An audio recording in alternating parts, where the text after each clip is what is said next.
शहबाज शरीफ को कोई या तो यादाश्त ख़त्म हो गई है या प्रेशर में आके इनको चीज़ें नहीं याद, तो इन्होंने कहा जी के पी ने पैसा नहीं खर्च किया या कुछ नहीं किया या के पी ज़िम्मेदार है। मैं सिर्फ आपको बताना चाहता हूँ कि पख्तूनख्वा में 2013 में जब हमारी हुकूमत आई थी तो 700 तकरीबन 700 पुलिस वालों ने शहादतें दे चुके थे। पुलिस डिमोरलाइज थी, पुलिस के हालात बुरे थे उस वक्त, क्योंकि पुलिस अपने आप को डिफेंड कर रही थी, लोगों को कैसे डिफेंड करती। और सबसे ज़्यादा जो कुर्बानी दी वो पख्तूनख्वा और उस अब जो कबायली इलाका उसका हिस्सा बन गया, कबायली इलाके के लोगों में सबसे ज़्यादा कुर्बानी, और उसके बाद पख्तूनख्वा के लोगों ने सबसे ज़्यादा वॉर ऑन टेरर में कुर्बानी दी थी। इसलिए कल वो इतनी तादाद में निकले हैं अमन मार्च में, क्योंकि उनको खौफ है कि फिर से ऑपरेशन शुरू हुआ तो फिर उन जिस वक्त ऑपरेशन होगा तो उसमें बेकसूर शहरी मारे जाते हैं जिस तरह पहले वो मारे गए थे। तो इसलिए उनको खौफ आ रहा है कि किसी तरह ये अमन हो वहाँ, ये फिर से ऑपरेशन ना शुरू हो जाएं। लेकिन जब शहबाज शरीफ ने कहा ना कि हमने कुछ तवज्जो नहीं दी, तो मैं ज़रा सिर्फ आपको फिगर्स बताना चाहता हूँ। 9 साल, और मुझे इस चीज़ का फ़ख्र है कि हम जब 2013 के ऊपर आए तो सिर्फ आप ग्राफ देख लें दहशत गर्दी का, उससे पहले देख लें और उसके बाद सारा दहशत गर्दी नीचे आई, और वो नीचे आई मैं बताऊँगा क्यों आई। और हम जब फेडरल गवर्नमेंट में थे तो क्यों नहीं इस तरह की दहशत गर्दी थी तब। हम जिम्मेदारी तब लेते हैं जब हम गवर्नमेंट में बैठे हुए थे। जब गवर्नमेंट से 9 महीने निकल चुके हैं, जिम्मेदारी आपकी है, नाअहली आपकी है। पख्तूनख्वा ने 9 सालों में 2013 के बाद 600 अरब रुपया खर्च किया सिक्योरिटी के ऊपर। उससे पहले ट्रेनिंग का एक पुलिस का स्कूल था, 4 स्कूल बनाए हमारे होते हुए, 4 नए स्कूल बनाए गए पुलिस के हमारे दौर में 9 सालों में। उससे सबसे इंपॉर्टेंट चीज़ कि एलीट ट्रेनिंग स्कूल बनाया नौशहरा में कि एलीट पुलिस उसकी ट्रेनिंग की जाए। स्पेशल कॉम्बैट फोर्स बनाई गई जिसका सिर्फ मकसद था कि दहशत गर्दी के लिए उनको ट्रेन किया जाए। इसकी वजह से दहशत गर्दी नीचे आई। फिर शहबाज शरीफ ने कोई कहा कि जी फोरेंसिक डीएनए की लेबॉरेटरी नहीं बनी। 2017 में खैबर मेडिकल कॉलेज में डीएनए की लेबॉरेटरी बनाई गई। तो मैं ये जो झूठ बोले गए वो ख़त्म करना चाहता हूँ। फिर उसने कहा कि फाटा का जो बजट है उसमें सारे सूबे कंट्रीब्यूट कर रहे थे। जब फाटा का मर्जर हुआ तो सब ने फैसला किया कि हाँ हम पैसे देंगे, ताकि फाटा जब हिस्सा बना पख्तूनख्वा का तो उसको आराम से अब्जॉर्ब करने के लिए ये फैसला हुआ था। मैं आपको सिर्फ 2 सूबों ने पैसे दिए थे। वो जो कमिटमेंट की थी कि 4 सूबे अपने NFC अवार्ड से पैसे देंगे, सिर्फ 2 सूबों ने दी। पख्तूनख्वा ने खुद दिए और दूसरा पंजाब ने दिए, बाकी 2 सूबों से पैसा नहीं आया वहाँ। और जब हमारे दौर में हमने 55 अरब रुपया हर साल हमने एलोकेट किया था फाटा के लिए, ताकि वहाँ डेवलपमेंट हो और वो मर्ज कर जाए आराम से। जब से PDM आई है 55 अरब से सिर्फ 5 अरब रुपया दिया गया है पख्तूनख्वा की हुकूमत में। तो मैं ये सिर्फ करेक्ट करना चाहता था कि ये ज़रा झूठ बोले गए थे। आखिर में जी देखें, मैं ये आखिर में बात करना चाहता हूँ कि प्लान तो इनका बहुत वाज़ेह है।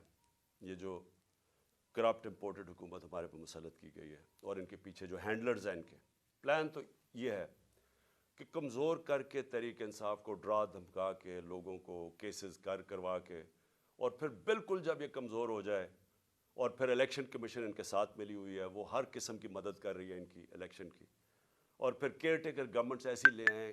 मैं फिर से रिपीट करता हूँ कि इस मुल्क की तारीख में केयर टेकर गवर्नमेंट का ऐसा मजाक नहीं उड़ा जो ये अब उड़ा है। ये ऐसी केयर टेकर गवर्नमेंट्स बनाई है कि हमारे जो सबसे हमारे ख़िलाफ़ पुलिस वाले थे और ब्यूरोक्रेट्स थे, उनको हमारे ऊपर मुसल्लत किया गया। वो लोग जो सारे हमारे एंटी थे, यानी इतनी भी शर्म नहीं आई कि 2-3 ही कोई होते जो कि न्यूट्रल होते। मैं प्रो भी नहीं कह रहा, न्यूट्रल होते। सारे एंटी लोगों को बिठा के 2 गवर्नमेंट्स में ले आए।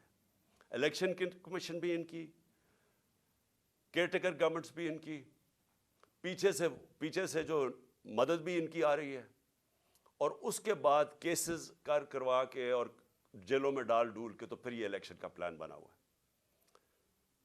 हमने जब 25 मई को जब हमारे पर तशद्दुद हुआ, तो अगर उस वक़्त हम फैसला कर देता, मैं फैसला कर देता, जो हमने प्लान बनाया था धरना देने का, मुझे पता था कि अगले दिन खून खराबा होना है, क्योंकि इन्होंने इतना जुल्म किया था लोगों के ऊपर कि वहाँ गुस्सा था, हम सारे हमारे वर्कर्स में सब में गुस्सा था, और मुझे पूरा यकीन था कि अगले दिन क्लैश होना है और खून खराबा होना और इंतशार फैलना है। मैंने वो कॉल ऑफ कर दी, जो लॉन्ग मार्च थी 25 की सुबह को कॉल ऑफ कर दी, 26 की सुबह को। फिर 26 नवंबर को जब लाखों लोग इस पिंडी पे पहुंचे और हमने फैसला किया हुआ था कि हम उधर से फिर इस्लामाबाद जाएंगे, फिर जब मैंने देखा कि जितनी तादाद लोगों की थी, अगर वो इस्लामाबाद चलते तो वहाँ फिर क्लैशेस होने थे, इंतशार होना था, और फिर हमें खौफ था कि क्लैशेस होने थे और उसकी वजह से मुल्क में इंतशार फैला। वो फिर कॉल ऑफ कर दी और फैसला किया अपनी गवर्नमेंट्स गिराने का। अब हमारे पास दो रास्ते हैं, जो ये कर रहे हैं मुल्क गिर, हम स्ट्राइक्स, पहिया जाम, डेमोस्ट्रेशन, ये एक ये रास्ता है, ये भी वैसे जमहूरियत का रास्ता है, लेकिन माइशत का इतना बुरा हाल है कि अगर हम इस रास्ते पर निकल गए तो मज़ीद और नीचे जाएगा। इसलिए मैं आज अपने सारे वर्कर्स को, पाकिस्तानी कौम को, आज सबको कहता हूँ कि तैयारी कर लें। हमने जेल भरो तहरीक करनी है। इन्होंने हमारे ऊपर अब इसी तरह का तशद्दुद किया, सारी मैं अपने नौजवानों को, कौम को, लोगों को तैयार कर रहा हूँ कि अगर ये समझ रहे हैं कि इस तरह का तशद्दुद करते रहेंगे और चुप करके बैठे रहेंगे, तो हम बेहतर ये है कि बजाय हम तोड़ फोड़ करें और सड़कों पर निकलें, जो हमारी पार्टी तैयार हुई है इस वक्त, हम सारे तैयारी करें जेल भरो तहरीक की, और हम इंशाल्लाह पाकिस्तान के सारे जेलों भर देंगे ताकि इनका शौक़ पूरा हो जेलों का, कि अगर ये समझ रहे हैं कि हमें इससे खौफ ज़दा कर देंगे और हम किसी तरह चुप करके पीछे हट जाएंगे और इजाज़त दे देंगे इन चोरों को फिर से अपने ऊपर मुसल्लत करने के लिए, तो ये हम इनका शौक़ पूरा कर देते हैं। तो सारी पार्टी को और मैं अपनी कौम को आज कहना चाहता हूँ कि वक्त आ गया है, हम तैयारी करें। मैं कॉल दूंगा, आप सब तैयारी करें जेल भरो तहरीक की, और जैसे ही मैं आपको सिग्नल करूंगा तो सारे हमारे लोग निकलेंगे और हम अपनी जाके गिरफ्तारियां देंगे, ताकि एक ही दफ़ा इनको पता चल जाए कि कौम खड़ी किधर है। हमें पता है जेलों में कितनी कैपेसिटी है, और मुझे पता है कि कौम कितनी तैयार है निकलने के लिए, तो इनका भी शौक़ पूरा हो जाएगा कि देख लेंगे कि कौम खड़ी किधर है। इसलिए मैं आज सारों को तैयार कर रहा हूँ और मेरे आपने सिग्नल की इंतज़ार करनी है। पाकिस्तान पाइंदाबाद।